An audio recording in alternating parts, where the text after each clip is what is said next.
AKTU के exams के लिए अभी भी YouTube के रैंडम वीडियोस देख रहे हो? मुझे भी वही प्रॉब्लम थी। फिर मैंने डाउनलोड किया यूनिक सीरीज ऐप जो AKTU के सिलेबस के हिसाब से बना है। अब हर सब्जेक्ट एकदम इजी लगता है। यहाँ मिलते हैं जो वीडियो लेक्चर्स, नोट्स और प्रीवियस ईयर पेपर्स, सब AKTU सिलेबस के अकॉर्डिंग। बेस्ट पार्ट, पहली परचेज पे 20% ऑफ भी है। बस कोड यूज करो SAVE20। डाउनलोड करो अभी unique series app, smart students की चॉइस।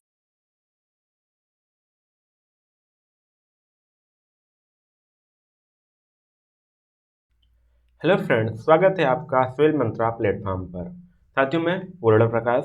हम लोग आज इस एक नए सब्जेक्ट की शुरुआत करने वाले हैं जिसका सब्जेक्ट का नाम है इंजीनियरिंग मैकेनिक्स।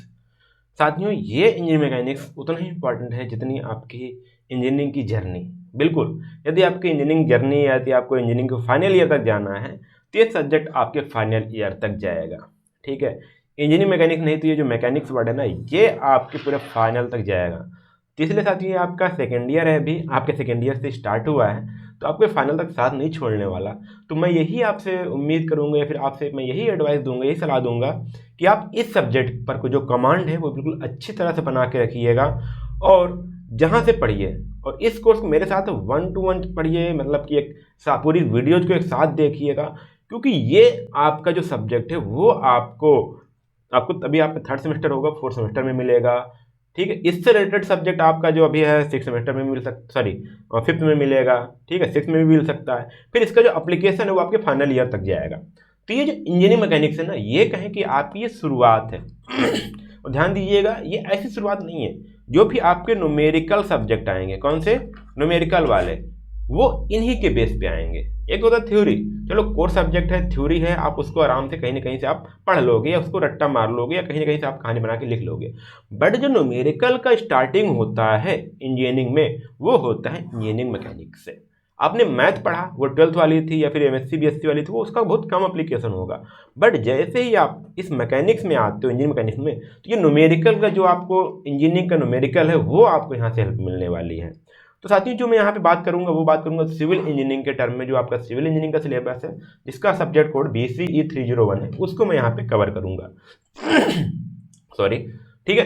तो आज मैं इसका इंट्रोडक्शन बताऊंगा और थोड़ा सा फोर्स के बारे में बताऊंगा। साथियों, यदि आप बिल्कुल बेसिक से हूँ, यदि आप कभी कभी क्या होता है कि कुछ बच्चे होते हैं जो डायरेक्ट डिप्लोमा नहीं किए होते और डायरेक्ट आते हैं बीटेक में। ठीक है, जो डिप्लोमा किए होते हैं वो इंजीनियरिंग मैकेनिक्स उनके लिए हवा होती है। ठीक है, बट जब आप डायरेक्ट 12th के बाद बीटेक कर रहे हैं और आप डायरेक्ट, एक देखिए दो प्रॉब्लम होती है हमारे यूपी के स्टूडेंट में। पहली बार क्या होती है, वो हिंदी मीडियम से पढ़े होते हैं ना, कहीं कहीं से, सभी CBSE बोर्ड से नहीं होते। ठीक, उसके बाद वो डायरेक्ट आते हैं मैकेनिक्स में, जो कहीं कहीं क्या होता है फिजिक्स पर या फिर कहें जो हमारे 12th की फिजिक्स होती है वहाँ पे ज़्यादा फोकस भी नहीं कर पा रहे होते हैं। ठीक है, तो अब यहाँ से हम स्टार्टिंग करते हैं हमारा फिजिक्स का जो कोर पार्ट है वो यहाँ से स्टार्ट होता है इंजीनियरिंग मैकेनिक्स में। तो यदि आप यहाँ पे हमारे साथ बने रहेंगे, पूरे सब्जेक्ट को लगातार पढ़ते रहेंगे, तो आप यहाँ पे एक मैकेनिक्स में अच्छा कमांड बना पाएंगे और आने वाले जो सब्जेक्ट हैं वो भी आप पढ़ पाओगे। तो मैं आपसे यही गुजारिश करूंगा, आप एक साथ पढ़िए, एक प्लेटफॉर्म से पढ़िए। आप अलग अलग टॉपिक के लिए, अलग वीडियोज के लिए इधर उधर मत भटके। आपको सिविल मतलब प्लेटफॉर्म सारे सब्जेक्ट अवेलेबल करवाता है और आपको 1 by 1, मतलब कि आपको जो रिलेटेड सिलेबस है उस पर हम लोग कवर कर रहे हैं। ठीक है, तो आज हमारा जो यूनिट 1 का पार्ट 1 वीडियो है साथियों, और मैं यहाँ बात करूँगा मैकेनिक्स का इंट्रोडक्शन दूंगा। आप यहाँ थोड़ा सा इसकी इंपॉर्टेंस समझ पाएंगे। और जो फोर्स का वर्ड है, जो फोर्स वर्ड है, अभी आप तो पता नहीं क्या पढ़े होंगे, बट अब जो फोर्स वर्ड है अब ये आपका समझ आएगा। ये चीज़ें आपको यहाँ से स्टार्ट करनी है, फोर्स वर्ड। ठीक है, आप इसको 9th में पढ़े होंगे, 6th में भी शायद पढ़े होंगे। फोर्स क्या है, बलवा हवा एक कारक है जो किसी वस्तु की स्थिति को बदलने का प्रयास करता है। बट सेम डिफिनेशन हो सकता है यहाँ भी मिले, बट थोड़ा सा उसका एप्लीकेशन पार्ट देखेंगे। कौन सा पार्ट, एप्लीकेशन, उसका कैसे इंजीनियरिंग में यूज होता है उसको हम देखेंगे, उस टाइप को न्यूमेरिकल सॉल्व करेंगे। ठीक है, तब आपका कमांड बढ़ेगा अपनी सिविल इंजीनियरिंग पे। ठीक है, तो आइए हम स्टार्ट करते हैं। पहले हम बात का सिलेबस बात कर लें, यूनिट 1 में सिलेबस है क्या। जब मैं आपको यूनिट 1 बात कर रहा हूँ तो यूनिट 1 का सिलेबस क्या है, देखिए आप यहाँ पे पहले आप पढ़ोगे introduction to engineering mechanics, rigid body equilibrium. ठीक है, रिजिड बॉडी क्या है वो भी मैं यहाँ पे बात करेंगे। सिस्टम ऑफ फोर्सेस, जैसे फोर्स की बात हुई तो सिस्टम ऑफ फोर्स क्या है। ठीक है, कोप्लानर एंड कॉन्करेंट फोर्सेस पढ़ेंगे, रिजल्टेंट ऑफ फोर्सेस। ठीक है, रिजल्टेंट मतलब फोर्सेस, जैसे किसी बॉडी पे बहुत सारे फोर्स लग रहे हैं, तो उसका रिजल्टेंट कैसे निकालें, उसका रिजल्ट क्या होगा, उसकी हम बात करेंगे। Movement of force and couples with application, इसकी हम बात करेंगे। फ्री बॉडी डायग्राम, ये FBD है। साथ ही FBD यहाँ पे दिया, बट ये टॉपिक होना चाहिए आपको यहाँ पे होनी चाहिए, ये सेकेंड टॉपिक होनी चाहिए आपकी FBD, क्योंकि कोई भी मैकेनिक्स का प्रॉब्लम बिना फ्री बॉडी डायग्राम के सॉल्व नहीं होने वाला है। ठीक है, तो मैं आपको यहाँ पे पहले फ्री बॉडी डायग्राम डिस्कस करूंगा, फिर उसके बाद आगे की चीज़ें मैं यहाँ पे डिस्कस करूंगा। ठीक है, फिर equation of equilibrium of coplanar system, साथियों ये भी मैं आपको बीच में डिस्कस कर दूंगा। ठीक है, क्योंकि सिलेबस जैसे डिजाइन किया गया, बट अगर हम अपने हिसाब से डिसाइड करेंगे, जैसे जैसे आपको अंडरस्टैंडिंग आएगी, बढ़ेगी, तब आप इस सब्जेक्ट को और ईजी समझ पाओगे। ठीक है, फिर आता हमारे यहाँ पे देखिए, पहले अलग अलग थे, बट यहाँ पे देखिए इसके बाद ये फोर्सेस की बात हुई, फिर उसके बाद हम यहाँ पे यूनिट 1 में फ्रिक्शन की ही बात करेंगे। टाइप्स ऑफ फ्रिक्शन क्या होता है, लिमिटिंग फ्रिक्शन क्या होता है, लॉज ऑफ फ्रिक्शन क्या है, ठीक है, स्टैटिक एंड डायनेमिक फ्रिक्शन क्या होता है, मोशन ऑफ बॉडीज क्या है, wedge friction, screw jack and differential screw jack. ठीक है, ये हम यूनिट 1 में कवर करने वाले हैं। तो मैं फिर बता रहा हूँ, आपके कॉलेज में या फिर आपके क्लास में बताया हो गया कि जो मैकेनिक्स है वो बहुत ही हार्ड सब्जेक्ट है। ठीक है, बट मैं हार्ड नहीं कहूँगी, ये सबसे ईजी कहूँगा, मैं आपको ईजी बना दूंगा। ईजी सब्जेक्ट है, बट आपको कोशिश करना है कि आप इसको न्यूमेरिकल ट्राई करो। ठीक है, न्यूमेरिकल जितना आप न्यूमेरिकल प्रैक्टिस करोगे उतना आपके लिए बिल्कुल ईजी हो जाएगा। और आपको न्यूमेरिकल भी हार्ड नहीं, मैं आपको कम ज़्यादा फॉर्मूले नहीं, मैं कहूँगा 8 से 10 फॉर्मूले इनफ है। मैं आपको एक बार ट्रिक बनाऊंगा, उस इक्वेशन से सारी चीज़ सॉल्व होती चली जाएगी। ठीक है, आप देखिएगा, थोड़ा सा चलते रहें। अब थोड़ा सा बताते हैं सिलेबस मैंने डिस्कस कर लिया, अब चलते हैं थोड़ा सा सब्जेक्ट की ओर। ठीक है, पहले हम बात करते हैं, देखिए ये मैकेनिक्स कहाँ से आई है, ये आई है वर्ड साइंस से। साइंस आपने पढ़ा, बट यहाँ पे ये है अप्लाइड साइंस। ठीक है, अब अप्लाइड मतलब क्या होता है, अप्लाई जानते हो ना, अप्लाई वर्ड मतलब हम साइंस का अप्लाई कर रहे हैं अपने डेली यूजफुल लाइफ में। ठीक है, उसको प्रैक्टिकल में यूज कर रहे हैं, तब हमारा यूज आता है अप्लाइड साइंस। ठीक है, जब डिप्लोमा के स्टूडेंट होते हैं उनको पढ़ाया जाता है अप्लाइड मैकेनिक्स। ठीक, कौन सा, अप्लाइड मैकेनिक्स, मतलब कि मैकेनिक्स जो है साइंस का जो ब्रांच है मैकेनिक्स, साइंस का जो सब्जेक्ट है उसमें से अप्लाइड मतलब कि उस मैकेनिक्स का अप्लाई कहाँ से करें, तो अप्लाइड साइंस में आता है, अप्लाइड मैकेनिक्स में आता है, बट हम यहाँ पे अप्लाइड साइंस पढ़ रहे हैं। तो यहाँ बोला गया the branch of science which coordinate the research work for practical utility. देखिए यहाँ पे वर्ड है प्रैक्टिकल यूटिलिटी। आपने जो 12th तक पढ़ा, जो आपने फिजिक्स पढ़ा था या जो मैकेनिक्स पढ़ा था, वो क्या था, सिर्फ रिसर्च वर्क के लिए था, या थोड़ा सा आपका इंट्रोडक्शन करवाया गया था। बट यहाँ पे हम रिसर्च कर रहे हैं उसको प्रैक्टिकल लाइफ में, प्रैक्टिकल यूटिलिटी और सर्विस के लिए, जैसे ऑफ द मैन काइंड, मतलब मानवता के लिए हम उसको प्रैक्टिकल सर्विस या प्रैक्टिकल उपयोग में, प्रैक्टिकल सर्विस या प्रैक्टिकल उपयोग के लिए उसका हम क्या करेंगे, रिसर्च कर रहे हैं यहाँ पे। ठीक है, तो क्या कहलाता है हमारा अप्लाइड साइंस। अब इसी के बाद आती है हमारे पास अप्लाइड साइंस के बाद आता है हमारा इंजीनियरिंग मैकेनिक्स। हमने यहाँ पे क्या किया, उसको प्रैक्टिकली हमने इम्प्रूव किया, प्रैक्टिकली हमने कुछ रिसर्च किया। अब यहाँ बोला गया the engineering mechanics is that branch of applied science. Applied science का क्या ये ब्रांच है which deals with laws and principle of mechanics along with their application to engineering problem। क्या बात है, इंजीनियरिंग प्रॉब्लम है। आप देख रहे हो बड़े बड़े स्ट्रक्चर बन जाते हैं, बड़ी बड़ी मशीनें बन जाती हैं, वो क्या है आपका एप्लीकेशंस है, वो प्रॉब्लम्स है, बट उसको हम इंजीनियरिंग तरीके से उसको सॉल्व कर रहे हैं। तो उसमें हम क्या करेंगे, इस अप्लाइड साइंस के जो लॉज हैं, जो प्रिंसिपल्स हैं मैकेनिक्स के, उसको हम अप्लाई करेंगे, उसको हम ब्रांच, उसके ब्रांच को हम क्या बोल रहे हैं यहाँ पे, इंजीनियरिंग मैकेनिक्स बोल रहे हैं। As a matter of fact knowledge of engineering mechanics is very essential for engineering in planning. देखिए बात करिए इंजीनियरिंग मैकेनिक्स का जो इसेंशियल है, जो जरूरत है, देखिए आप कहाँ क्या पड़ेगी, प्लानिंग में, डिजाइनिंग में और construction of his various type of structure and machine.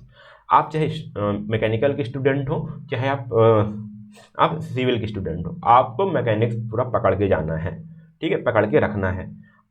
देखिए यही 2 ब्रांच मैकेनिक्स पढ़ती भी हैं। ठीक है, बाकी जो ब्रांच पढ़ती है मैकेनिक्स वो बिल्कुल बेसिक इंट्रोडक्शन होता है, बट आपको इसको डीप तक जाना है। मैं आपको यहाँ पे न्यूमेरिकल सॉल्व करवाऊंगा, आपको प्रॉब्लम सॉल्व करवाऊंगा, तो आपको समझ में आएगा हाँ ये चीज़ होती है हमारी लाइफ में और इसको ऐसे सॉल्व किया जाता है। ठीक, तो आप समझ में आ गए होंगे कि हम ये अप्लाइड इंजीनियरिंग मैकेनिक्स की हमारी अप्लाइड है, मतलब कि हम जो डेली लाइफ में हमारी प्रॉब्लम आ रही उसको सॉल्व कर रहे हैं, उसके लिए कुछ प्लान कर रहे हैं, या फिर स्ट्रक्चर के लिए, मशीन के लिए हम क्या कर रहे हैं, प्लानिंग, डिजाइनिंग और कंस्ट्रक्शन के लिए, तीनों के लिए हमारी इंजीनियरिंग मैकेनिक्स क्या होगी, अप्लाई होगी, और उसका एप्लीकेशन है हमारा इंजीनियरिंग मैकेनिक्स। अब यहाँ पे एक वर्ड पढ़ेंगे हम। ठीक, इंजीनियरिंग मैकेनिक्स एक चीज़ आता है यहाँ पे वर्ड जो हम समझेंगे यहाँ पे पूरा। हर जगह जब आपको प्रॉब्लम मिलेगा, जब कोई आपको न्यूमेरिकल प्रॉब्लम मिलेगा, तो वहाँ पे एक बॉडी लिखी होगी, एक चीज़ लिखा होगा वर्ड रिजिड बॉडी। ठीक है, रिजिड बॉडी क्या है वो भी हम यहाँ पे समझ लेते हैं। ठीक है, ज़्यादा मैं डिफरेंशिएशन नहीं कवर करूँगा। ठीक है, मैं न्यूमेरिकल ज़्यादा फोकस करूँगा विथ प्रिंसिपल और थ्योरीज, मतलब कि जो आपका न्यूमेरिकल्स हैं और उसके लिए जो आपको थोड़े से हेल्प मिलेगा उस पर मैं कवर करूँगा यहाँ पे। तो रिजिड बॉडी जो है वो देखिए यहाँ पे, a rigid body may be defined as the body which can retain its shape and size even if subjected to some external force. आप ध्यान दीजिए, एक स्टील की बॉल लीजिए, ठीक है, स्टील की बॉल लीजिए छोटी सी, ठीक है, आप यहाँ पे जानते हो वेयरिंग में जो छोटे छोटे छर्रे लगे होते हैं ना, उसको ले लीजिए, उसको कितना फोर्स करोगे, कितना प्रेस करोगे, अपने हाथ से प्रेस करो मान लो भी, वो थोड़ा सा क्या अपना शेप और साइज चेंज होता है नहीं, तो उसको उतना ही समझिए। वो बॉडी, वो एक शेप, वो बॉडी जो जिस पे हम फोर्स अप्लाई करें तो क्या हो, उसका शेप एंड साइज चेंज ना हो, उसको हम बोलते हैं रिजिड बॉडी, ठीक है। क्योंकि यदि शेप एंड साइज बदल गया तो उसको फिर वहाँ पे उसमें स्ट्रेस आएगा, उसमें और सारी चीज़ें आएंगी, उसको हम मैकेनिक्स में स्टडी नहीं करते हैं, ठीक है, उसको हम दूसरी मैकेनिक्स में स्टडी करते हैं जो भी आपको यहाँ पे बताऊँगा, ठीक है। तो यहाँ पे हम क्या रहेंगे, रिजिड बॉडी जिस पे हम एक्सटर्नल फोर्स लगाते हैं और उसके शेप एंड साइज में कोई चेंजेस नहीं होता है। इन एक्चुअल बोला गया यहाँ पे कोई परफेक्टली रिजिड बॉडी नहीं है, but for the sake of simplicity we take all the bodies as a rigid body. But हम कोशिश करते हैं कि जो क्वेश्चन हमारे यहाँ आसानी से सॉल्व हो जाए, इसमें हम सभी बॉडीज को हम क्या मानते हैं, रिजिड बॉडी मान के चलते हैं इस मैकेनिक्स में, ठीक है। तो आइए हम थोड़ा सा और आगे बढ़ते हैं और हम बात करते हैं मैकेनिक्स का जो पूरा फॉर्म है वो क्या है। अब देखिए इंजीनियरिंग मैकेनिक्स कौन कौन सी होती हैं, फिर इसको कैसे क्लासिफाई किया जाता है, ठीक है। इससे आपको जो पूरा आपके फाइनल ईयर तक या आपके थर्ड ईयर तक का पूरा जो सब्जेक्ट मिलेंगे उसको भी आप यहाँ पे आप डिस्कस कर सकते हो, मैं अब क्या पढ़ने वाला हूँ, ठीक है। जैसे मैंने बताया इंजीनियरिंग मैकेनिक्स क्या है, बेसिक है, ठीक है। अभी मैंने बताया क्या, अप्लाइड साइंस बताया था, अप्लाइड साइंस के अंदर हमारा क्या आता है, इंजीनियरिंग मैकेनिक्स आता है। बट इंजीनियरिंग मैकेनिक्स के ब्रांचेज क्या है, इसको हम मेनली क्लासीफाई करते हैं। देखिए यहाँ पे मैकेनिक्स ऑफ रिजिड बॉडी, जो भी मैंने आपको रिजिड बॉडी बताया, ठीक है। फिर क्या हुआ, मैकेनिक्स ऑफ डिफॉर्मेबल बॉडी, ठीक है, और फिर मैकेनिक्स ऑफ फ्लूइड, ठीक है, 3 चीज़ हुई। अब देखिए यहाँ पे ये दोनों क्या है, यहाँ पे क्या हुआ, हमने सॉलिड बॉडी, जो हमारे सॉलिड बॉडी है ना उनके स्टडी कर रहे हैं। अब उसमें भी हमारी क्या है, रिजिड बॉडी जिसमें हम चेतना फोर्स लगाते हैं उसकी बॉडी हमारी डिफॉर्म ना हो, मतलब कि वो उसके अंदर से स्ट्रेस प्रोड्यूस ना हो, उसका साइज और उसका शेप डिफॉर्म ना हो, उसको बोले थे रिजिड बॉडी। तो ये हम जो पढ़ेंगे वो हम पढ़ेंगे इंजीनियरिंग मैकेनिक्स में, ठीक है, किसमें, इंजीनियरिंग मैकेनिक्स में। यदि वही बॉडी कोई है, फोर्स लगाने पे क्या हो रहा है, उसके शेप या साइज में थोड़ा भी चेंजेज हो रहा है, तो उसको हम बोलते हैं मैकेनिक्स ऑफ, उसमें हम पढ़ेंगे किसमें, मैकेनिक्स ऑफ डिफॉर्मेबल बॉडी, जिसमें हम पढ़ेंगे जो आपका सब्जेक्ट आएगा सोम करके, ठीक है, स्ट्रेंथ ऑफ मटेरियल, ठीक है, या साइंस ऑफ मटेरियल या मटेरियल स्ट्रेंथ करके आएगा। सोम जिसको पढ़ते हैं हो सकता है आपके 4th सेमेस्टर में वो आपको मिलेगा, ठीक है। तो उसमें हम क्या पढ़ेंगे, वो बॉडीज रहेंगी जिनको फोर्स लगाने पर उनके जो उसमें इंटरनल स्ट्रेस आ जाता है या फिर उनका जो शेप एंड साइज है उसमें कुछ डिफॉर्मेशन देखने को मिलती है, वो हम पढ़ेंगे सोम में, ठीक है। अब यहाँ पे देखिए, यहाँ पे मैंने बताया सॉलिड, बट यहाँ पे हम बात करेंगे फ्लूइड का, ठीक है। फ्लूइड में 2 चीज़ आता है, एक आता है लिक्विड, ठीक है, एक आता है हमारा एयर, ठीक है। अब यहाँ लिक्विड और एयर को भी हम दोनों डिसाइड में किए हैं। देखिए यहाँ पे कंप्रेसिबल, इनकम्प्रेसिबल फ्लूइड और कंप्रेसिबल फ्लूइड। अब इनकम्प्रेसिबल फ्लूइड क्या आता है, जिसमें यदि हम फोर्स अप्लाई कर रहे हैं, ठीक है, या फिर उसमें कुछ हम फोर्स अप्लाई कर रहे हैं तो उसके वॉल्यूम में चेंजेज ना हो, वॉल्यूम में चेंजेस ना हो, वो हमारा आता है इनकम्प्रेसिबल फ्लूइड। इसमें हम डिस्कस करते हैं फ्लूइड मैकेनिक्स या फिर हाइड्रोलिक्स में, ठीक है। ये भी आपको इस सेमेस्टर में फ्लूइड मैकेनिक्स जो आपका है उसमें ऐसी चीज़ें पढ़ते हैं जिसमें आपका क्या हो, फोर्स लगाने पर उसके वॉल्यूम में चेंज ना हो। जैसे हम लेते हैं एक तरह से बात करते हैं वाटर का, ठीक है, वाटर की हम बात करते हैं, ये इनकम्प्रेसिबल इसको एज्यूम किया गया है, ठीक है, ताकि हम इसको आसानी से प्रॉब्लम पढ़ पाएँ। तो ये अगर बात करें तो यहाँ पे मैकेनिक्स ऑफ फ्लूइड में आता है ये क्या, इनकम्प्रेसिबल फ्लूइड से, जिसको हम फ्लूइड मैकेनिक्स बोल रहे हैं। देखिए आप इस सेमेस्टर में यहाँ पे रिजिड बॉडी पढ़ रहे हो, यहाँ पे पढ़ रहे हो फ्लूइड मैकेनिक्स। अब इसका एप्लीकेशन आप आगे चल के यहाँ पढ़ोगे किसमें, सोम में। इसका पढ़ोगे आप जाके, अभी आप पढ़ोगे रिवर इंजीनियरिंग में पढ़ोगे, इसका एप्लीकेशन पढ़ोगे आप हाइड्रोलिक्स में पढ़ोगे। तो सारी चीज़ आपको इसी से जुड़ती हुई चली जा रही हैं। इसलिए बोलता हूँ जो आपको 3rd सेमेस्टर है वो अच्छे से पढ़िएगा, न्यूमेरिकल पे स्ट्रांग करना है तो आपको 3rd सेमेस्टर का जो सब्जेक्ट है फ्लूइड मैकेनिक्स और इंजीनियरिंग मैकेनिक्स, ये बढ़िया से पढ़िएगा, ठीक है।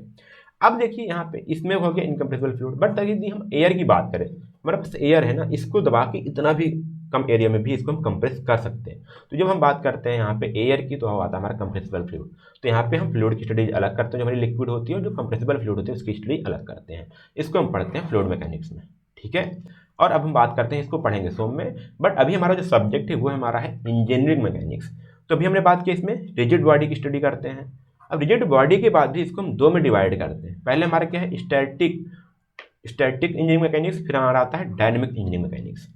अब यहाँ पे क्या है, ध्यान दीजिएगा, यहाँ पे एक स्टैटिक है, मतलब कि कोई बॉडी है, कोई बॉडी बोले या फिर कोई ऑब्जेक्ट बोले जो रेस्ट में है, वो मूव नहीं कर रही है, उसका पोजीशन में कोई भी चेंजेस नहीं हो रहे हैं, तो उसकी स्टडी करते हैं तो हमारी होती है स्टैटिक इंजीनियरिंग मैकेनिक्स। और वहीं पर अगर वो मोशन में है तब उसकी स्टडी कर रहे हैं तो हमारी होती है डायनेमिक इंजीनियरिंग मैकेनिक्स। तो ये आपको दो चीज़ समझ में आएगी, स्टैटिक क्या है, डायनेमिक क्या है। ठीक, उसके आगे थोड़ा सा और जाते हैं, यहाँ पे डायनेमिक में भी दो चीज़ आती है। ठीक है, इसको भी हम पढ़ेंगे, इसको भी पढ़ेंगे, हमको इस मैकेनिक्स में हमको ये दोनों भी कवर करने हैं। अब देखिए यहाँ पे डायनेमिक्स में भी दो पार्ट है, एक है हमारा काइनेमेटिक्स, एक हमारा है काइनेटिक्स। ठीक है, काइनेमेटिक्स में डायनेमिक्स इंजीनियरिंग मैकेनिक्स हो, उसके अंदर दो हमारे काइनेमेटिक्स।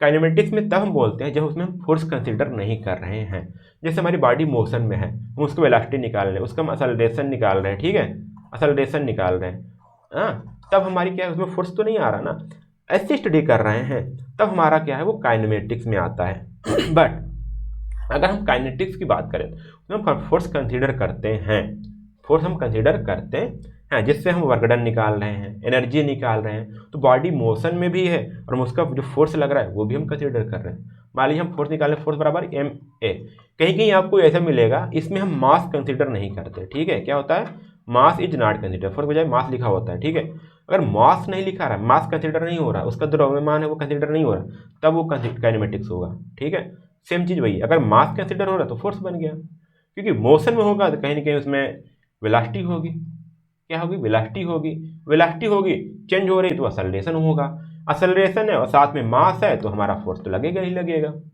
समझ में आ रहा, तो इसलिए कहीं कहीं डेफिनेशन में आपको देखने को मिलेगा, तो काइनेमेटिक्स है, बॉडी तो मोशन में है बट उसमें मास को कंसीडर नहीं कर रहे, मतलब कि एज इट इज इनडायरेक्टली बात कर रहे हैं कि हम फोर्स में कंसीडर नहीं कर रहे हैं। ठीक है, यदि हम मास को कंसीडर करने लगे, देखिए अब बॉडी में मास है, वेलोसिटी है, मतलब कि कहीं कहीं वेलोसिटी चेंज हो रही है तो उसमें एक्सेलरेशन आ ही जाएगा, मतलब कहीं ना कहीं फोर्स की बात तो हो ही रही है। ठीक है, तो यहाँ पे हम क्या करते हैं, फोर्स कंसीडर होता है तो आती है काइनेटिक्स में। तो उम्मीद करता हूँ ये आपका इंजीनियरिंग मैकेनिक्स का जो ढांचा है, जो स्ट्रक्चर वो समझ में आ गया। तो हम इस सब्जेक्ट में जो पढ़ेंगे ये वाला पार्ट पढ़ेंगे, ये इतना आपको समझ में आ रहा है, ये चीज़ हम यहाँ पे पढ़ने वाले हैं पूरा। ठीक है, और ये वाला पार्ट आप पढ़ोगे किसमें, फ्लूइड मैकेनिक्स में। ठीक है, और ये वाला पार्ट पढ़ोगे आप सॉम में। ठीक है, तो पूरा ये चीज़ आपको समझ में आ गया हम क्या क्या पढ़ने वाले हैं, किस किस सिलेबस से पढ़ने वाले हैं। ठीक है, ओके, अब चलते हैं थोड़ा सा आगे। अब मैंने कहा यहाँ पे फोर्स कंसीडर, फोर्स यहाँ पे रिजिड बॉडी में। ठीक है, अब यहाँ पे फोर्स एक फिजिक्स है तो फोर्स तो आना ही आना है। तो फोर्स क्या है वो आप समझ सकते हैं, आपको जो पुराना डेफिनेशन है वही है, उसमें कोई चेंजिंग नहीं है। Force in a mechanics in any action that tends maintain or alter the motion of a body or distort it. कोई भी एक्शन, कोई भी मतलब हम कुछ भी कर रहे हैं, कोई भी ऐसा फिनोमिना जो किसी बॉडी के मोशन को या फिर स्थिति को या फिर पोजीशन को चेंज कर दे, या फिर उसको मेंटेन रखने की कोशिश करे, या फिर उसको चेंज करने की कोशिश करे, वो भी हमारा क्या कहलाता है, वहाँ पे डिस्टर्ब, मतलब कि फोर्स कहलाता है। जैसे मान लीजिए कोई मान लीजिए आप व्हीकल जा रही हो, व्हीकल जा रही है ना, वो क्या सेमी स्पीड में जाएगी, नहीं, वो भी रुक रहेगी, इसमें उसको मेंटेन करने की कोशिश करें तभी हमको कुछ ना कुछ इसमें एफर्ट डालना पड़ेगा उसी कोशिश में। तो जो हम अप्लाई कर रहे हैं, जो एफर्ट डाल रहे हैं, वो हमारा क्या है, फोर्स है। ठीक है, अगर जा रही है व्हीकल, उसको हम रोकने की कोशिश कर रहे हैं, तभी उसकी हम क्या कर रहे हैं, मोशन को हम चेंज करने की कोशिश कर रहे हैं। जो भी अप्लाई करो कि हमारा एफर्ट हमारा क्या आएगा, एज ए फोर्स यहाँ पे कंसीडर होगा। ठीक है, तो सेम चीज़ यदि हम यहाँ पे एक मान करें, हम यहाँ पे ये पेन लिखते हैं, जब मैं लिखने की कोशिश करता हूँ उसको, जब बोर्ड पे या फिर कहीं पे आप चाक पे उस करते हैं ना, वहाँ मैं फोर्स लगा रहा होता हूँ। ठीक है, यदि मैं बोल रहा हूँ तो अपने अंदर बोल रहा हूँ ना, अंदर से भी कुछ ना कुछ फोर्स लगा रहा हूँ, एफर्ट डाल रहा हूँ, तो कुछ ना कुछ चेंजिंग आ रही ना। अगर कहीं भी कुछ चेंज हो रहा है, कुछ भी चेंज हो रहा है वहाँ पे, तो हमारा क्या है, फोर्स है। ठीक है, अब फोर्स पे अब देखिए आप फोर्स मैंने बता दी। ठीक है, अब इसके इफेक्ट क्या क्या होते हैं वो भी हम समझ लें। थ्योरी में अगर आता है तो ये सारी चीज़ लिखनी होती है। ठीक है, यहाँ पर पहला चीज़ बोला गया, इट में change the motion of body, if यदि बॉडी रेस्ट में है तो फोर्स में आ जाएगी। ठीक है, रेस्ट में आएगी तो अगर हम फोर्स लगा रहे हैं उसमें तो मोशन में आ सकती है। ठीक, तो क्या हुआ, ये बॉडी के मोशन को, जो बॉडी का मोशन है वो चेंज कर सकती है। साथियों मोशन नहीं समझ आया तो उसकी गति समझ लीजिए ना। ठीक है, इतना हिंदी मैं थोड़ा सा आपको इसलिए बोल रहा हूँ ताकि आप भी इंग्लिश में आओ, तो क्या जब आपको एग्जाम लिखना होता है तो आपको इंग्लिश में लिखना होता है। ठीक, and if the body is already in motion the force में बी एक्सेलरेटेड। ठीक है, यदि देखिए यहाँ पे दो चीज़ क्या हुआ, यहाँ दोनों साथ पढ़िएगा। ठीक, यदि बॉडी ऑलरेडी मोशन में है, ऑलरेडी गति कर रही है या मूव कर रही है, तो हो सकता है वो फोर्स उसकी गति को बढ़ा दे, एक्सेलरेट कर दे, या फिर हो सकता है उसके को क्या है रिटार्ड कर दे, मतलब कि उसकी गति को घटा दे। तो दो चीज़ हो सकता है, ये भी उसके क्या है इफेक्ट्स हैं। बोला कि इट में retard the force already acting on body दस ब्रिंगिंग इट टू रेस्ट और इन इक्विलिब्रियम। यदि कोई बॉडी मतलब ये बोल रहा है रिटार्ड द फोर्सेस, फोर्स को भी कम कर सकते हैं। इससे क्या होगा, कोई जो बॉडी पर फोर्स ऐड कर रहा है उसमें थोड़ा सा भी हम अगर कमी ला दें, कुछ चेंजिंग ला दें, तो ये क्या कर सकती है, उस बॉडी को क्या सकती है रेस्ट में ला सकती है, या फिर उसको इक्विलिब्रियम में ला सकती है। ठीक है, इक्विलिब्रियम कंडीशन क्या है, जब हमारा बॉडी ठीक है मतलब कि फोर्स का कोई इस पर इफेक्ट ही नहीं पड़ रहा है अब, ठीक है, कोई अदर फोर्स को उस पर इफेक्ट नहीं पड़ा, वो हमारी इक्विलिब्रियम है। इसको मैं अभी आगे बाद में पढ़ूंगा। इक्विलिब्रियम मतलब सामंजस्यता। ठीक है, मान लीजिए हमारे पास दो चीज़ें हैं, आप रस्सा कैसे देखे होंगे, रस्सा कैसे देखे हैं, एक से दूसरा टीम, एक तरफ दूसरी टीम खींचती है रस्सी को, एक से दूसरी टीम खींचती है रस्सी को। यदि जो बीच का पॉइंट है वो चेंज नहीं हो रहा, ठीक है ना, इस वाली पार्टी का इफेक्ट पड़ रहा है रस्सी पर, ना ये वाली जीत पा रही है, ना ये वाली मूव करवा पा रही रस्सी को, और ये वाली पार्टी मूव नहीं, तो उसमें जो कंडीशन है ना वो हमारी क्या है इक्विलिब्रियम कंडीशन है, तो उसी बोला गया इक्विलिब्रियम। ये अच्छा से एग्जाम्पल आप समझ पाओगे। ठीक है, फिर बोला गया it may give the right to the internal stress in the body are which acts. हो सकता है जो हमारे बॉडी पे अगर फोर्स कोई है, कुछ चेंजेस नहीं हो रहा, बट हो सकता है इसके अंदर कोई ना कोई स्ट्रेस प्रोड्यूस कर दे रहा हो। ठीक है, स्ट्रेस पता है आपको। ठीक है, तो स्ट्रेस अगर अंदर से आ रही तो भी हमारा फोर्स का कहीं ना कहीं इफेक्ट हो रहा है। तो हमारे तो इफेक्ट थे। अब कैरेक्टरिस्टिक्स क्या क्या है, उसकी विशेषताएं क्या है, या लक्षण कैसे हैं, लक्षण क्या क्या हो सकते हैं, विशेषताएं क्या होती हैं। ठीक है, देखिए यदि हमको किसी बॉडी पर फोर्स ऐड कर रहा है, उसको हमको डिटरमाइन करना है, तो हमको इन सारी चीज़ों को ध्यान रखना होगा, इन चीज़ों को एनालाइज करना होगा। क्या क्या, पहले हमको पता होना चाहिए मैग्नीट्यूड ऑफ द फोर्स, कितना मैग्नीट्यूड है उसका, मतलब कि देखिए फोर्स का जो यूनिट है न्यूटन है, बट कितना फोर्स लग रहा है, 5 Newton, 10 Newton, 5 kilo Newton, 10 kilo Newton, 100 kilo Newton, वो जो अमाउंट है, अमाउंट ऑफ द फोर्स, वो हमारा कहलाता है मैग्नीट्यूड ऑफ फोर्स। तो वो हमको पता होना चाहिए, या फिर उसको हमको आभास, उसको हमको निकालना हो सकता है। दूसरा मतलब क्या, direction of the line along with the force act. ठीक है, किस डायरेक्शन में हमारा फोर्स एक्ट कर रहा है, यहाँ पे है क्या हम इसको पुल कर रहे हैं, धकेल रहे हैं, या फिर खींच रहे हैं। आप दरवाजा करते हो ना, दो चीज़ होती है, तो खींचोगे या निकालोगे, तो दो चीज़ है। और किस डायरेक्शन में, कितने एंगल पे लग रहा है, आप सीधे भी खींच सकते हो, आप ऐसे तिरछा करके दरवाजा खोल सकते हो, नीचे से पैर से जैसे मारो, बट किस डायरेक्शन में फोर्स लग रहा है वो भी देखिए यहाँ पे, अलॉन्ग एक्स एक्सिस या फिर वाई एक्सिस या फिर नॉर्थ ईस्ट से 30 डिग्री, ये सारी चीज़ आप धीरे धीरे समझोगे। ठीक है, तो ये चीज़ आपको पता होनी चाहिए डायरेक्शन क्या है। ठीक है, it is also known as line of action of the force. अभी मैं आगे पढ़ूंगा लाइन ऑफ एक्शन क्या है। ठीक, तो वो हमारी क्या होती है, line of action of the force हमको पता होनी चाहिए। नेचर ऑफ द फोर्स, ये हमको डायरेक्शन हो गया। अब हम नेचर क्या है, पुल कर रहे हैं, पुश कर रहे हैं, जो भी अब आगे बात किया, तो ये अभी पुश होगा तो पुल होगा। ठीक है, it is noted by placing arrow ahead on the line of the action of the force. जैसे मैंने बात किया, ये मान लीजिए कोई बॉडी है, मान लीजिए कोई दीवार है, ठीक है, इसको हम प्रेस कर रहे हैं फोर्स से, तो इसको यदि देखिए यहाँ पे फोर्स है, यदि हम इसको पुश कर रहे हैं तो ऐसे एरो लगाते हैं। यदि मान लीजिए यही वाल है, अगर हम इसको यदि हम क्या कर रहे हैं, पुल कर रहे हैं, तो इसको हम एरो ऐसे लगाएंगे। तो बोला गया ना कि उसके लाइन ऑफ एक्शन पे हम क्या करते हैं, एक एरो लगा कर डिनोट कर देते हैं कि ये पुश है या पुल है। ठीक है, डायरेक्शन आपको उसका जो नेचर है वो पता चल जाता है, डायरेक्शन की बात छोड़ो, वो नेचर पता चल जाता है।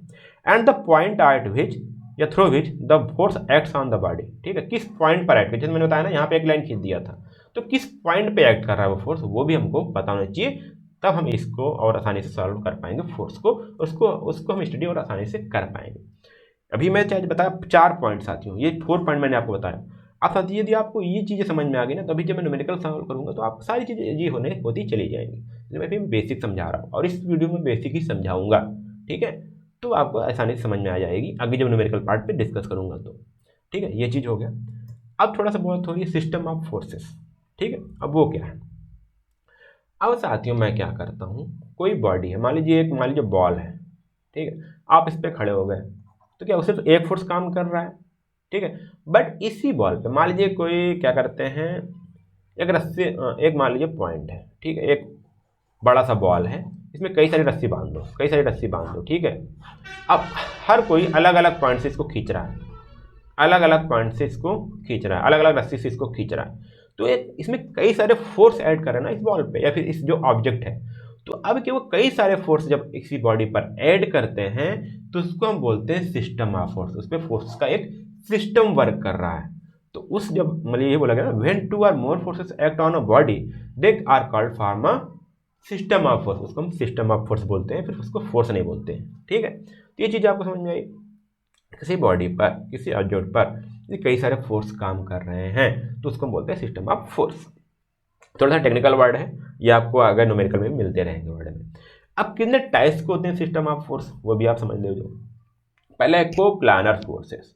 ठीक है, को प्लानर मतलब साथियों क्या है, एक ही प्लेन में, हिंदी बिल्कुल एक ही प्लेन में। ठीक है, अब बोला गया जिनका लाइन ऑफ एक्शन सेम ही प्लेन में हो उनको हम बोलते हैं को प्लानर फोर्सेस। लाइन एक्शन थोड़ा सा मैं समझा देता हूँ। मान लीजिए ये फोर्स है, ठीक है, यहाँ पे एक फोर्स एक्ट कर रहा है इस तरह, तो मैं इसको एक इसके साथ में, इसके साथ ही इसके डायरेक्शन में एक लाइन खींच सकते हैं, मतलब इस साथियों में तेजा खींच दिया, इसके जो साथ में एक लाइन जाएगी आगे, इसको हम मान सकते हैं कि ये पॉइंट यहाँ भी वर्क कर रहा होगा। मान लीजिए एक ऑब्जेक्ट ये है, मान लीजिए यही ऑब्जेक्ट है, अब यहाँ पे एक फोर्स ऐड कर रहा है ये इस वाले पॉइंट पे, तो इसको हम आगे भी बढ़ा सकते हैं, फिर हम मान सकते हैं कि ये पॉइंट यहाँ भी फोर्स यहाँ भी ऐड कर रहा होगा। बट कंडीशन ये है कि जो बॉलिड हो, तो हमारा जो बॉडी वो सॉलिड हो। ठीक है, या फिर ऐसा एज्यूम कर सकते हैं सॉलिड नहीं है तब भी हम इसको एज्यूम कर सकते हैं, तो इसको आगे बढ़ा दें इसी लाइन को, ठीक, डायरेक्शन को, या पीछे भी बढ़ा सकते हैं, ऐसा नहीं है, इसको हम पीछे भी बढ़ा सकते हैं। तो उसी लाइन पर ये जो लाइन खींच रहे हैं, जो इमेजिनरी लाइन है, इसको हम बोल सकते हैं लाइन ऑफ एक्शन। ठीक है, तो यदि किसी फोर्स का लाइन ऑफ एक्शन एक ही प्लेन पर वर्क कर रहा है तो उसको हम बोलते हैं को प्लानर। ठीक है, एक ही प्लेन पे। देखिए यहाँ पे दो फोर्स को प्लानर पे हैं। देखिए इसका जो, अगर हम इसकी इस सेट कर लें, ठीक है, यहाँ मान लीजिए ए लें, इसका बी लें, तो देखिए एक ही प्लेन पे हैं। ठीक है, एक प्लेन ये हो गया, इसमें कई सारे प्लेन हो सकते हैं। ठीक है, तो एक प्लेन है, तो यहाँ पे ए और बी क्या है, को प्लानर है। ठीक है, ए और बी क्या है, को प्लानर है। और यहाँ मान लीजिए फोर्स है बी, पी और क्यू।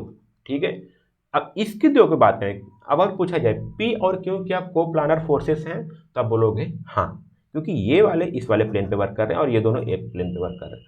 बट यदि आपसे पूछा जाए क्या ए और पी फोर्स को प्लानर हैं, ए और पी क्या को प्लानर हैं, तो आप बोलोगे नहीं, क्योंकि जो ए फोर्स है वो दूसरे प्लेन पर वर्क कर रहा है और जो पी फोर्स है दूसरे प्लेन पर वर्क कर रहा है, तो यहाँ पे प्लेन डिफरेंट हो गया। तो ऐसे फोर्स को बोलते हैं नॉन को प्लानर फोर्सेस। ठीक है, यहाँ दो चीज़ आपको समझ आ गया, को प्लानर और नॉन को प्लानर। यदि उनके लाइन ऑफ एक्शन या फिर जो फोर्स लाई कर रहे हैं उनका line of action a plane पे नहीं है, उसको हम बोलते हैं नॉन को प्लानर। यदि एक फोर्स एक ही प्लेन पे है तो उसको बोलते हैं को प्लानर। तो इससे आप समझ में आ गया होगा। अब बात करते हैं को लीनियर फोर्सेस। ठीक है, अब ध्यान दीजिएगा, those forces whose line of action lie on the same plane are known as collinear forces. देखिए यहाँ प्लेन था, ठीक है, यहाँ पे प्लेन था, यहाँ पे बात हो रही है इस लाइन पर।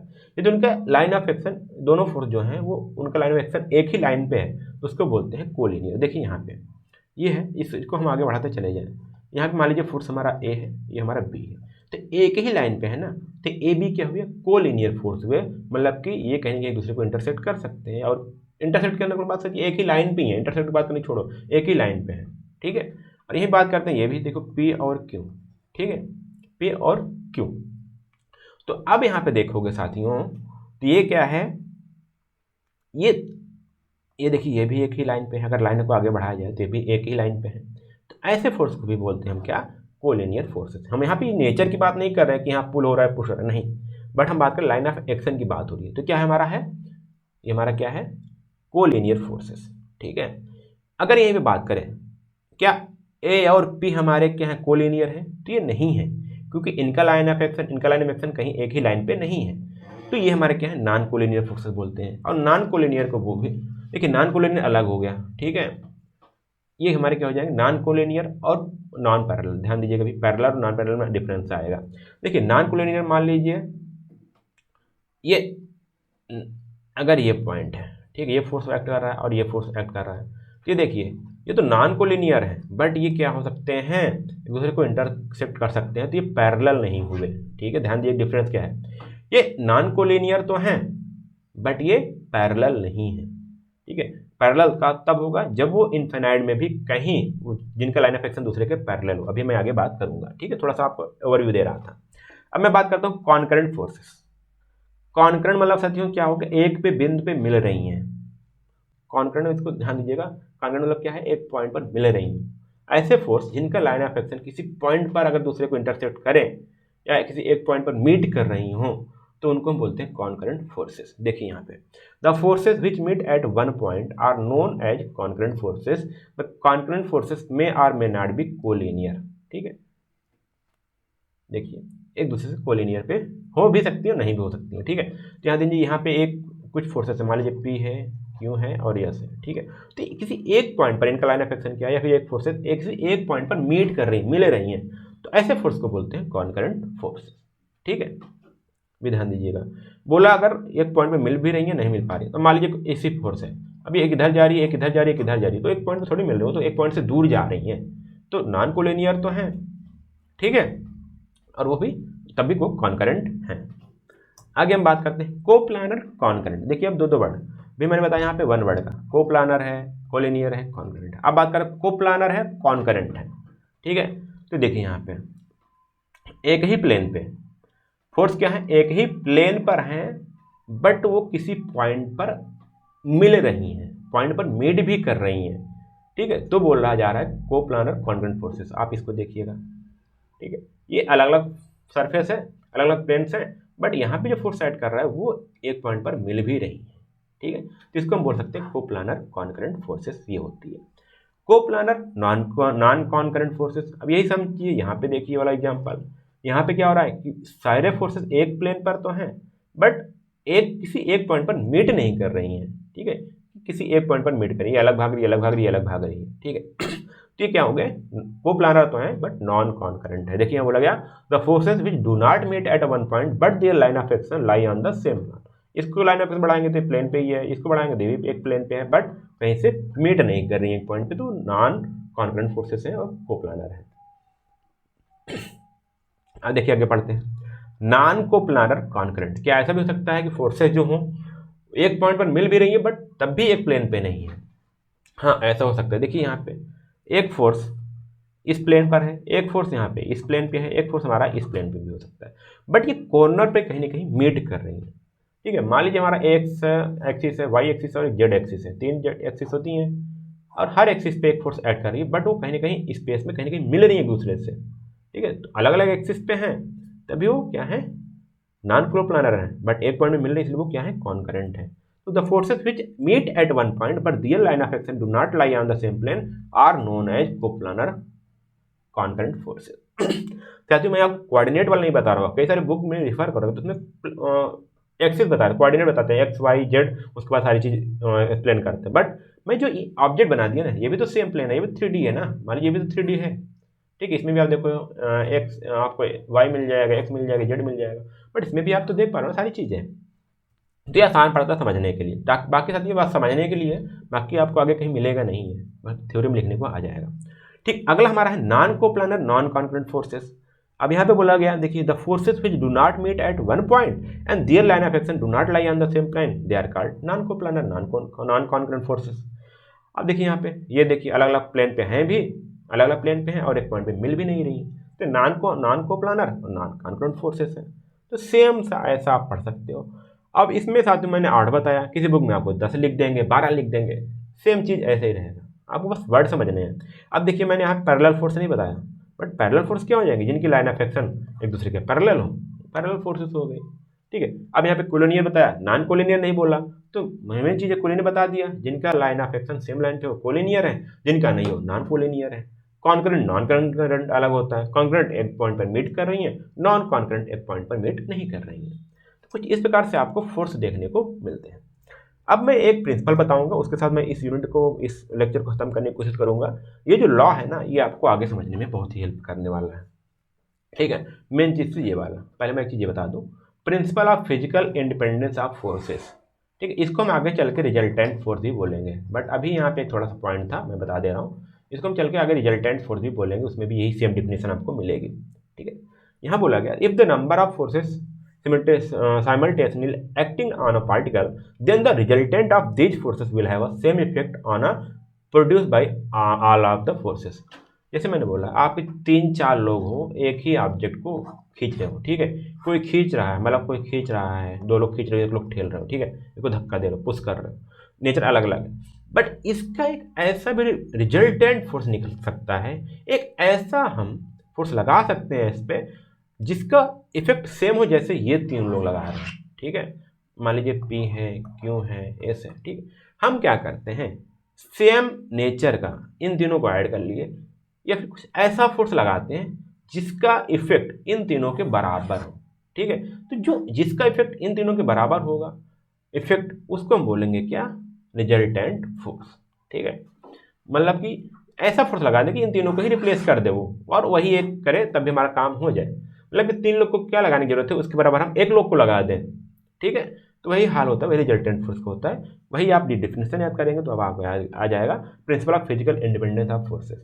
If the number of forces are simultaneous, number of forces बात की गई है, कई सारे फोर्स हैं on the particle, then particle समझ रहे हो ना साथियों, पार्टिकल क्या है, एक ऑब्जेक्ट है या फिर रिजिड बॉडी। कहीं पार्टिकल मतलब क्या है, उसकी कोई भी डायमेंशन नहीं है, इसलिए बात की जाती है। जब पार्टिकल लिखते हैं तो उसका कोई भी डायमेंशन नहीं है, उसके बंदी रख दो बस, ठीक है। पार्टिकल मतलब कि कोई भी उसका डायमेंशन नहीं है इन द मैकेनिक्स वर्ड में, ठीक है।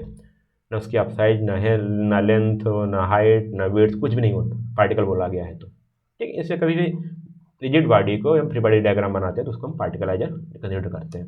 Then a resultant force of these have the same effect as produce by all the effect. तो कहीं ना कहीं आपको रिजल्टेंट फोर्स का डिफिनेशन यहाँ पे आपको देखने को मिल रहा है। आगे एक सबसे इम्पोर्टेंट है जो डिफिनेशन है, जो आपके एग्जाम में आता है और आएगा वो भी 2 मार्क्स में, ठीक है। वो आता है law of transmissibility, law of transmissibility of force, या जिसको बोल सकते हैं प्रिंसिपल ऑफ फोर्स, ठीक। ये मेन चीज है आपका, ठीक है। ये ज़्यादा इंपॉर्टेंट नहीं, बट ये आपके अंडरस्टैंडिंग को और बढ़ा देता है, ठीक है। क्या देखिए आपके पास ये एक ऑब्जेक्ट है, ये एक मान लीजिए ऑब्जेक्ट है, ये सॉलिड है। यहाँ पे हमने एक फोर्स को एक्ट किया, यहाँ फोर्स ऐसे एक्ट कर रहा है और इसका लाइन ऑफ एक्शन क्या है, यहाँ ऐसे लाइन ऑफ एक्शन चली गई, यहाँ पे ए था, यहाँ पे बी से लाइन ऑफ एक्शन गुजरती हुई चली गई। बट हम ये मान सकते हैं, ठीक है, कि इसका जो नेचर होगा वो सेम होगा through out the body, sorry इसका जो इफेक्ट होगा वो सेम होगा। देखिए यहाँ पे इसने क्या किया, इस साइड से आया, इस वाला पार्टिकल से किया, इसके अंदर से ये इसको ठेला, ठीक। बट बॉडी इक्विलिब्रियम में रहना चाहती है तो इसलिए क्या करेगा, सेम टाइप का इसके अपोजिट नेचर में ऐसा फोर्स एक्ट करेगा, ठीक है, ऐसा फोर्स एक्ट करेगा, इसको ऐसा होगा। अब देखिए फिर से बॉडी अब इस पॉइंट पर आएगा, इस पार्टिकल पे आएगा, इस पार्टिकल वाला क्या बोलेगा, इसको फिर से बोलेगा कि तुम ऐसे ही रहो, यहाँ से पूरा प्रयास करेगा उसको एक टूट रखने का। बट फिर से यहाँ पे इसका जो सरफेस है वो बोलेगा नहीं, हमको इधर भी तो इक्विलिब्रियम में रहना है, तो ये वाला नेचर ऐसे इधर इसको फोर्स को एक्ट करेगा, ठीक है। तो मतलब आप देखोगे तो थ्रू आउट द बॉडी इसका जो फोर्स है वो सेमी फोर्स है, ठीक है, सेमी फोर्स वहाँ पे पूरे में एक्ट कर रहा है। तो देखिए हमने यहाँ पे एक्सिस यहाँ पे लगाया चोट, मैंने यहाँ फोर्स अप्लाई किया, बट सेम इफेक्ट हमको यहाँ पे देखने को बोला बी पॉइंट पे, दूसरे पॉइंट पर, उसी बॉडी पर। तो यही बोला कि देखिए यहाँ पे ऐसा आ गया, स्टार्टिंग मैंने बताया ये बीच का पॉइंट है, लास्ट में हमको यही सेम फोर्स हमको यहाँ पे मिल रहा है, ठीक है। तो इसका जितना ज़्यादा एग्जाम्पल मैं बता रहा हूँ, आप देखो हथौड़ी से आप जब कील को चोट करते हो, दीवार में ठोकते हो, तो करते तो दूसरे सिरे पे हो ना, बट वो सेम इफेक्ट जाता है उसके नीचे पॉइंट पर। तो सेम ही मैग्नीट्यूड का सेम प्रोसेसर आपको नीचे देखने को मिलता है, इसका पॉइंट क्या होता है, हमारी कील नीचे धंसती है, समझ में आ रहा है। वही चीज़ है, मतलब कि हमने फोर्स लगाया एक जगह बट वो ट्रांसफर होकर दूसरी जगह तक पहुंच गया, वही हमारा क्या, लॉ ऑफ ट्रांसमिसिबिलिटी बोला गया। If a force act an a point on a rigid body, ठीक है, कील है, रिजिड बॉडी हम मानेंगे ही ना, उसमें कुछ चेंजिंग तो हो नहीं रही है। It may also be considered to act at any other point of its line of action provide this point is rigidly connected by with the body, ठीक है। अब क्या हुआ, मैंने बोला वही बताया कि यदि हम किसी रिजिड बॉडी पर एक पॉइंट पर फोर्स लगा रहे हैं तो इसको हम ये एज्यूम कर सकते हैं कि सेम फोर्स उसके लाइन ऑफ एक्शन पे ऐड करती हुई मानी जा सकती है। तो लॉ ऑफ ट्रांसमिसिबिलिटी यही मानी जाती है।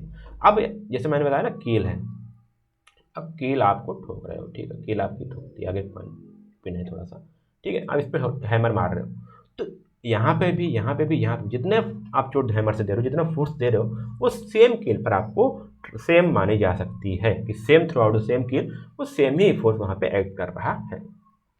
तो आप कील मत लिखिएगा वहाँ पे रिजिड बॉडी कंसिडर करिएगा डिफिनेशन आया तो, ठीक है। तो आपको डिफिनेशन में ये लिखना है, मैं बस आपको समझाने के लिए कील का एग्जाम्पल लिया ताकि आप इसको आसानी से समझ पाओ, ठीक है। तो ये कुछ चीज़ें थी जो आपको थ्योरी पार्ट थी और साथ में आपको न्यूमेरिकल को स्ट्रांग बनाती हैं, इसलिए मैंने यहाँ पे कवर किया।